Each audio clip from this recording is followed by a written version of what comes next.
So today we have a member that joined in 2016. So James, why don't you go ahead and come on up? So why don't you tell us a little bit about yourself? Yeah, my name is James Temple. I joined in 2016, and I heard the Dale Walmsley radio show, and came up here just like you did on a Thursday, and ended up going to the two-day class on Saturday and Sunday, and joined as a preferred member. And within 6 months, I had 2 rental houses. So, and then from there, it's grown. I have 5 right now. And 5 more, and I can retire. Very good. So you were in totally unrelated business to real estate? Yes, I have a aircraft business that I run. I still have it, so trying to retire myself. Okay. And how did you hear about lifestyles? Dale Walmsley on the radio. Right. And I got to actually see Dale. He was still teaching all the classes back when I joined. Okay. And so you have a 2008 story too?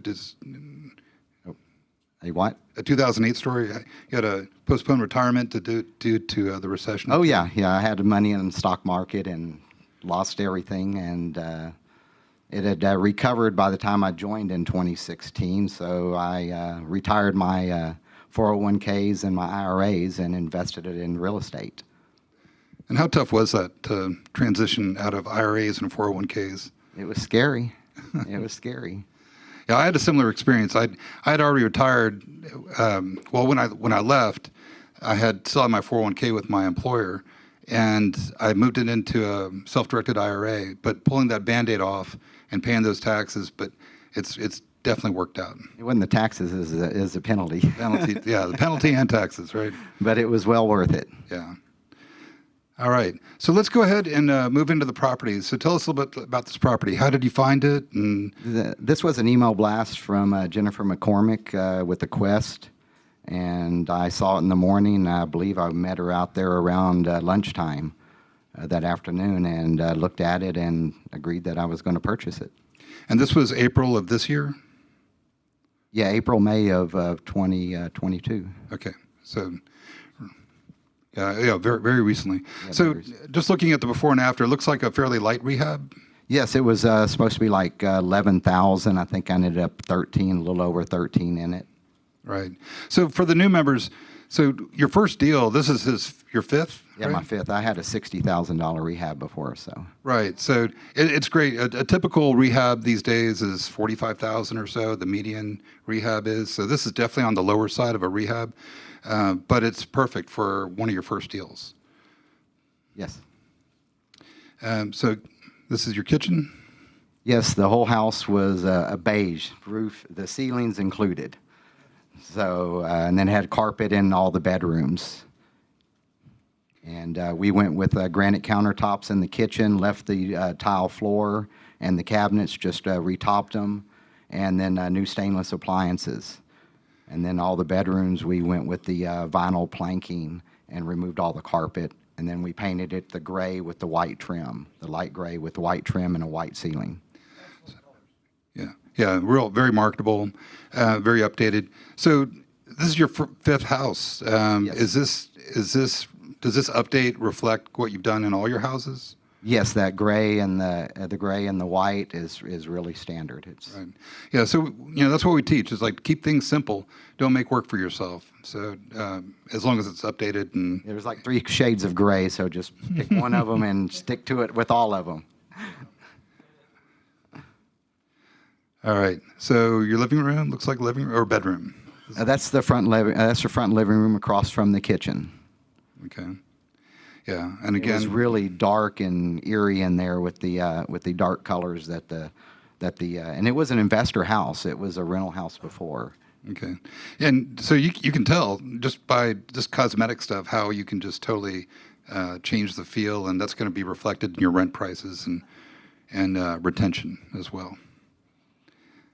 So here we have looks like the master bathroom. Yeah, the master bathroom was just a paint color change, and it changed the whole outlook. I mean, it's amazing what light color paint will do. Looks like you kept most everything, including the mirrors. Everything. This was a small, I didn't have a contractor. I had a handyman do this one. Wow. Well, that is a small rehab then, but that's great. Okay, let's go over the numbers. So it appraised at 203. Did it do a little higher before, or no? Well, for these numbers, it was 203. You purchased it for 145. The rehab was light at 14,000. Cash out of pocket, a little over 27,000. The rent is 1450. The cash flow after expenses of property taxes, HOA, insurance, all that stuff is 376 a month. Taking the annual cash flow over the cash out of pocket comes out to a little over 16% cash on cash and an equity capture of over $31,000.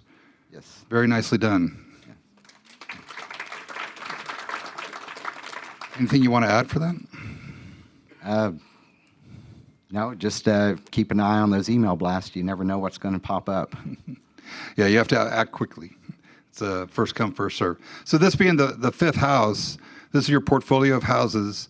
So we're not going to get into every one, but I think you mentioned to me that you have in these 5 houses, it took about $180,000. When I started, yeah, what I started with, yes. Yeah, so you turned $180,000 into $650,000? Yes. About. Do you hear how excited he was? This is my problem. I have like 2 engineers up there that are total nerds. Yes, I made $650,000. That's peeing your pants excited. Give him a hand for that, guys. That's like a 300% return. Yeah, we get that every time, but you know it's numbers, right? But and the cash flow, the $28,000 a year, and when was the last time you got a $28,000 a year raise? Don't answer that. It might be good. Just now, the last few years. Right. But remember, it's all tax-free, too. It's all tax-free. Yeah. That's a big thing. And I even get more tax write-offs from my W-2 job. Yeah, who likes that? Not only is he making 28 grand a year, but he has excess passive losses he can write off against his other income. Who likes that idea? Remember how I said I made $2 million in 1 year and got back $28,000? God bless the IRS. Who wants to learn how to do that? Come to the seminar this weekend. I'll show you and explain that all to you. Yeah, you already did. Yeah, and I remember back in 2012 when I was about to pull the plug. I really didn't believe in it at that time that this was going to be tax free, going forward. And then I didn't pay taxes for the next 5 years. So it really is amazing. Real estate definitely has. I didn't have any. I had like 20,000 in my bank accounts when I joined, so I had to go out and I had my house was paid for. So, and I was scared, so I didn't maximize the equity in it. I did about half of it, and then when the interest rates dropped again, I did the rest of it. And with 3 rental houses, it'll actually pay your note. So if you lose your job, your house is, your rental income's going to pay for your insurance, your house note, and then your house truly is paid for. Very nice. So how has your life changed? I've challenged to find 5 more rentals or more. Where would your focus have been if you weren't involved in real estate? It would be on my business, and it would probably be about where it is with today's economy. It's up and down, and then finding good labor, people that can actually want to work. Right. The message that we hear a lot is I have a sense of control. There's this light at the end of the tunnel. I'm not constantly putting my money into a 401k hoping for the best. It really does give you a sense of control. So I was afraid if I sold my business for $2 million, I have $2 million. You can't live off of $2 million. I mean, it takes, $6 million to retire if you have it in the stock market. But you know what's cool? If you took $2 million and put in apartments, it turned to $4 million. Then it would turn to $8 million. Would that be pretty cool? Yes, it would. Maybe we have to have a sit down again. I asked him, he goes, I really like the cash flow from the single family. Yeah. It is a little addictive. It is. So short-term goals, long-term goals? Short-term is to get a few more rental houses. Long-term is to turn that $650,000 into apartments. There you go. There you go. And that's the natural evolution of the real estate investor. Cool. Any shout out to some of your team members? Yes.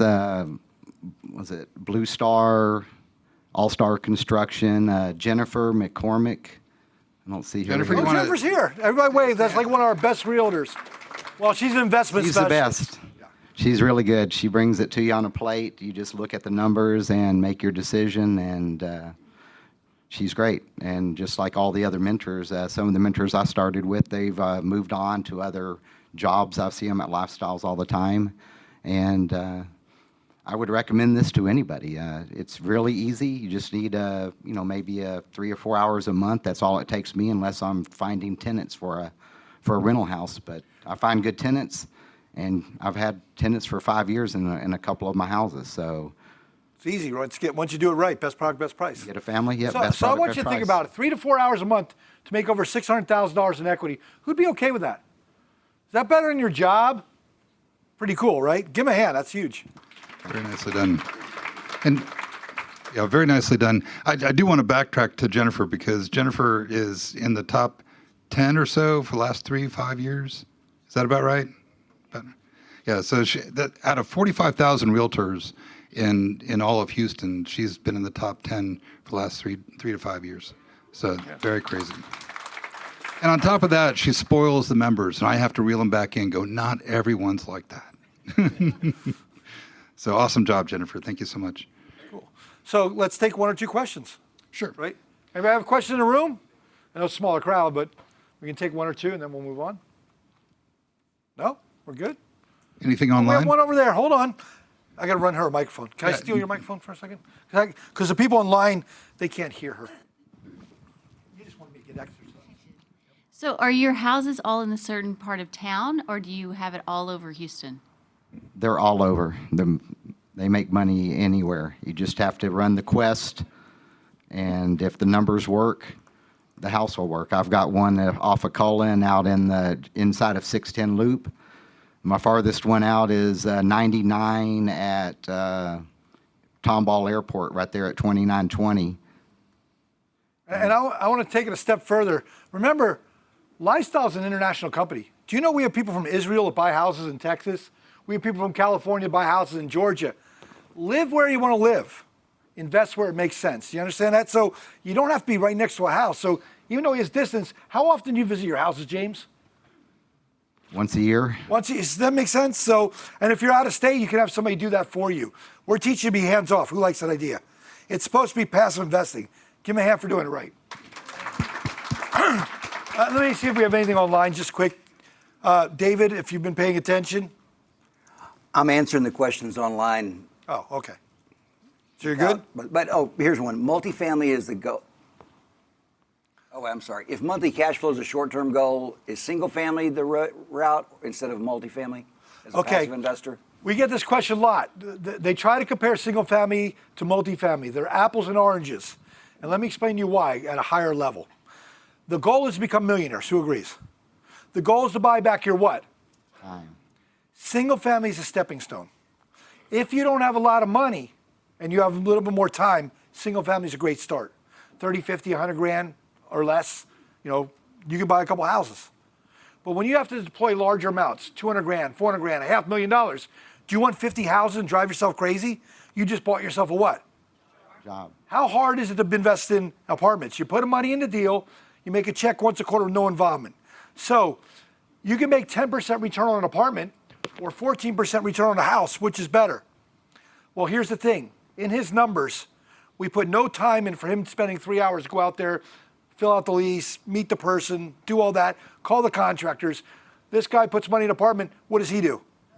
Nothing. He gets a check. So you see how you can't compare them apples to oranges? Because there's a point where your time is too valuable. You understand? And you want to buy it back. So multifamily is the end goal for everybody. Who wants to never do anything ever again and just make money? Welcome to Lifestyles, okay? You have a question back there, sir? Let me grab that again. No. Welcome to the Democrat Party. Oh, God. Here you go, sir.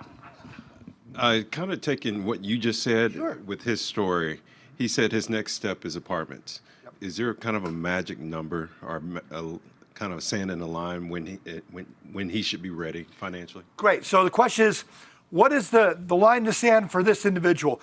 This is why, if you heard Doug when he first got up here, he said, look, we sit down with every person. like you're a challenge member. You have the right to sit down with one of your mentors and say, here's my goal. Here's what I have to work with. How can I get to retirement as quick as I can?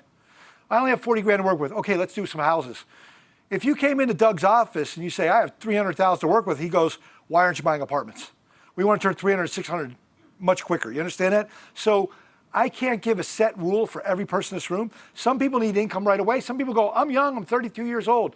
I don't need the income right now. Well, then let's just do apartments, value plays, double, triple our money every time, not be involved. Everybody's different, you understand?